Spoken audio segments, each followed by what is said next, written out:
Yodararu kalbi tulata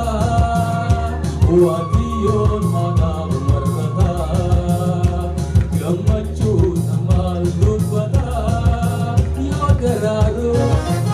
onne tulata Yodararu kalbi tulata ya gamachu dajan nuktagi